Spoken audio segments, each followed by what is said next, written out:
I don't know what'll get there. I'd like to do a 10 million pool next year. See, I think it's going to be a lot easier to get money, sponsors, all this stuff. We proved it. Year 2, you really prove it, and then you got something. I've invited 2 people so far. They both said yes. I don't know how serious the yeses are. Caitlin said yes. Kaya Trump said yes. Those are my 2 that I've asked. Whether push comes to shove and those 2 are available and do it. Caitlin Clark just said yes to an offer that could change the trajectory of her career, and it didn't come from the WNBA. Dave Portnoy locked her in for his massive Internet Invitational golf tournament, a viral sports event that racks up tens of millions of views every year. We're talking about a prize pool that could hit 8 figures, and an audience most professional leagues can only dream of.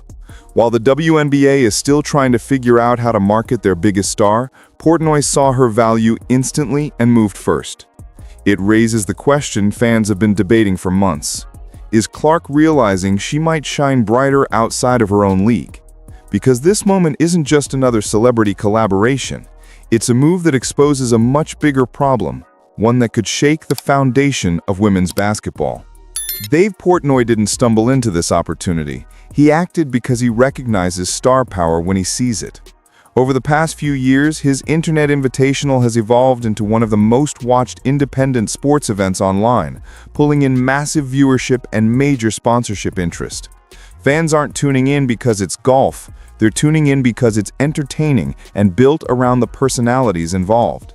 So when Portnoy announced he already had 2 confirmed names for the next tournament, and one of them was Caitlin Clark, it sent a clear message. Even if the details are still being worked out, the fact she's willing to join that stage shows she understands how valuable her influence has become. Portnoy isn't waiting for the WNBA to figure it out. He's already treating Clark like a headliner, positioning her in front of millions and attaching her name to an event with a prize pool rumored to reach the 8-figure range.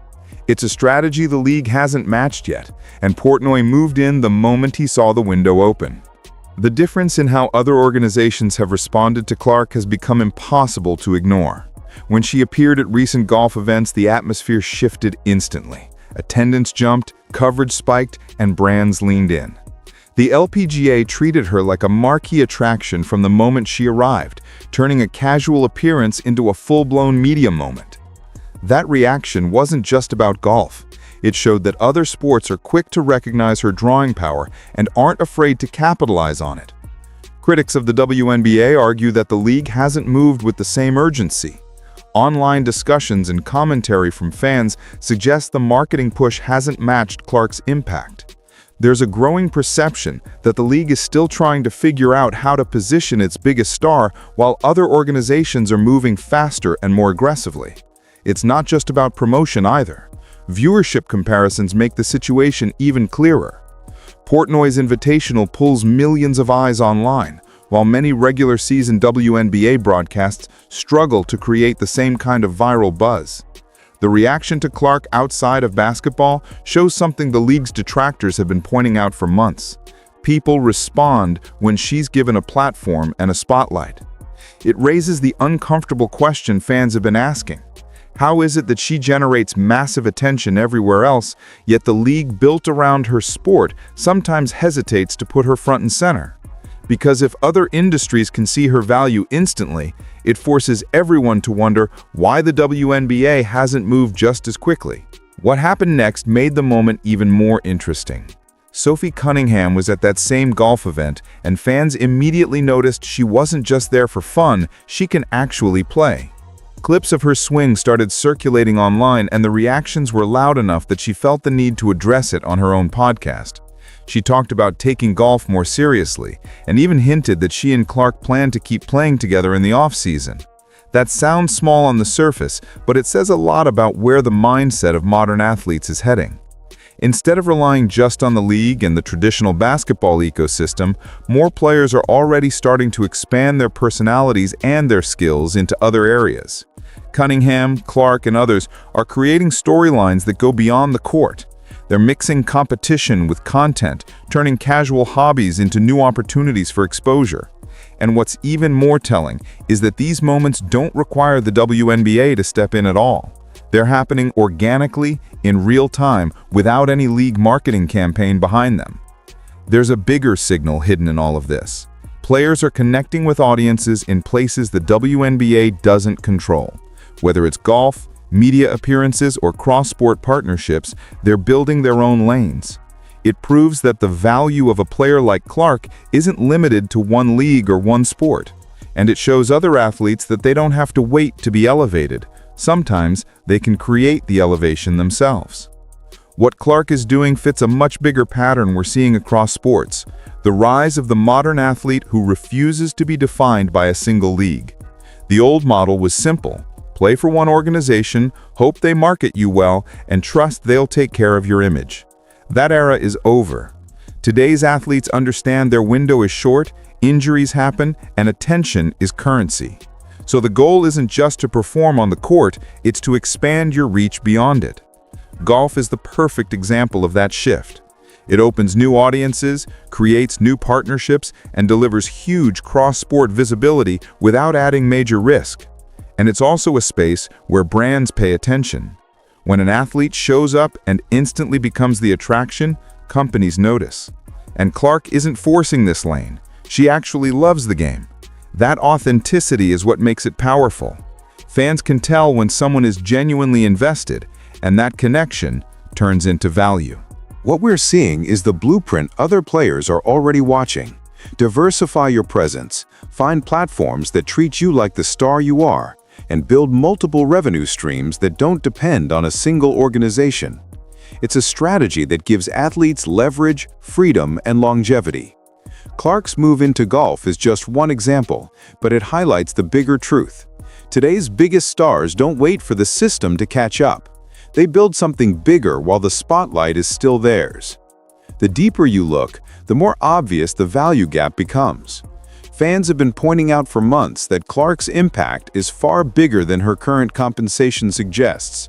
She's already signed with major brands like State Farm, Nike, and Gatorade, companies that only align themselves with athletes who can move culture. But when people online started comparing sponsorship deals across sports, it raised a lot of eyebrows.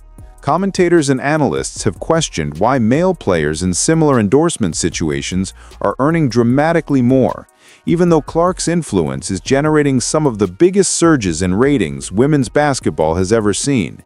It isn't just about money, it's about leverage. In any business, the market dictates value, and Clark has become one of the most marketable athletes in the country. Reports and discussion from sports analysts say she's driving TV numbers, boosting merchandise sales, and bringing new fans into the sport at a level that's extremely rare. Yet some believe the LBA and its marketing machine haven't adjusted quickly enough to reflect that reality. What makes this situation even more complicated is how negotiations in women's sports have always been framed. There's the argument about budgets and financial limitations, but the counter-argument is stronger. Momentum is happening right now. Ratings are climbing, media attention is increasing, and cultural interest is only growing. If the league isn't aggressive in capitalizing on that surge, other platforms and opportunities absolutely will. Clark's partnerships and endorsements prove that the business world already recognizes her power. The only question is whether her own league can match that awareness before it falls too far behind. One of the most debated topics around the league right now is the money, where it comes from, where it goes, and how much is actually being made. Fans, analysts, and even former players have raised the same issue over and over. The financial picture of the NBA is hard to understand. The league's revenue and expenses are often discussed in broad terms, and since it's closely tied to the NBA's larger business operations, people online say it's difficult to separate one from the other. That lack of clarity has fueled years of speculation about whether the numbers being shared publicly actually reflect what's happening behind the scenes. Some commentators believe this uncertainty gives ownership an advantage during negotiations. If nobody outside the league can tell how much growth is occurring, it becomes much easier to argue that pay structure shouldn't change. On the other side, you have supporters pointing out something completely different. Ratings are up, merchandise keeps selling, and media coverage has never been stronger. If that momentum is real, and many reports suggest it is, then the outdated narrative that women's sports don't generate revenue starts to fall apart. That's where frustration is starting to show. Players have hinted in interviews and podcasts that they want more transparency. Fans have echoed that same sentiment on social media. And the timing makes everything feel more urgent because this is the first era where the league has legitimate mainstream attention and growing financial interest from the outside. The unanswered question is simple. If the growth is happening, why aren't the numbers easier to see? And if the numbers are rising, who stands to benefit the most from keeping them hidden? What makes Dave Portnoy's reaction stand out isn't just his interest in Clark, it's the way he talks about the business side of sports. He's always positioned himself as someone who understands where attention goes and how it turns into money. When he talks about Clark, he doesn't describe her as just another promising athlete. He frames her as a cultural asset, the kind of star who changes the direction of an entire market. On podcasts and social media, he suggested that if Clark ever wanted to build something outside the WNBA, a new league, a new event, or a media venture, major investors would line up immediately. It isn't a prediction, just his opinion on how powerful her brand has become. Portnoy's comments are less about basketball and more about leverage. He sees Clark the way big companies do, a proven draw who brings an audience wherever she goes. When he talks about her marketing power, it's coming from someone who has built multi-million view events from scratch and watched sponsorship dollars follow attention. In his eyes, Clark isn't just a great player. She's the kind of name that can shift negotiations, force leagues to rethink their strategy, and even challenge old assumptions about what women's sports are worth. His take highlights something the WNBA has struggled with: timing. Business doesn't wait for committees or long-term planning. It moves at the pace of opportunity. Portnoy's approach is simple. If a star is rising, invest now. Fans are already discussing his comments because they don't come from someone guessing in the dark. They come from someone who has turned viral moments into lasting business plays. And whether people agree with him or not, his perspective reinforces the same theme we've seen throughout Clark's story. The rest of the sports world is sizing up her value in real time, and some of them are already acting on it. Clark's decision to step into Portnoy's world proves something bigger than just her interest in golf. It shows that she isn't waiting for anyone's permission to grow her platform. While the WNBA debates how to use her star power, she's already expanding her reach and building an audience well beyond the court. One move, one event, one partnership at a time. She's creating new opportunities that don't depend on a league learning to market her the right way. That's what makes this moment stand out. She's setting a standard other athletes can follow. It also proves that the old model is fading fast. Athletes no longer have to rely on traditional institutions to tell their story or build their value. Clark has demonstrated that your brand, your influence, and your fan base can grow in places the league doesn't control. And once that happens, the balance of power shifts. The player becomes the attraction. The business becomes flexible, and new doors start opening. It's not just about basketball anymore. It's about owning your name and recognizing your worth. What we're seeing is a blueprint unfolding in real time. Stars don't need to wait for a league to elevate them. They can elevate themselves. Clark is proving that the biggest opportunities don't always come from the place everyone expects. Sometimes they come from the people who recognize what you bring to the table before anyone else. And whether the WNBA adapts or not, this move shows she's already ahead of the curve, and other players are paying attention. Caitlin Clark's latest move isn't just another headline. It's a signal that the balance of power in women's sports is shifting.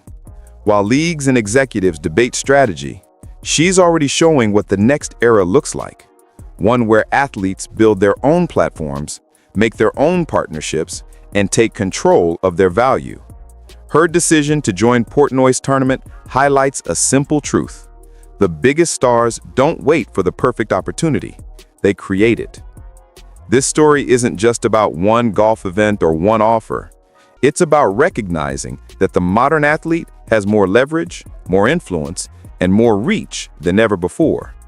Clark has become the example everyone is watching, not because she wants to leave basketball behind, but because she's proving there's more than one way to build a legacy.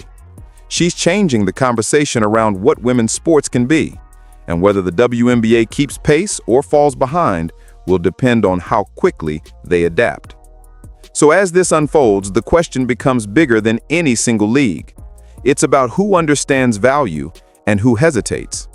Clark isn't waiting for permission or validation. She's building something larger than the game itself. And if this moment tells us anything, it's that the future belongs to the athletes who take control of their story. Because when they do, the entire sports world has no choice but to follow.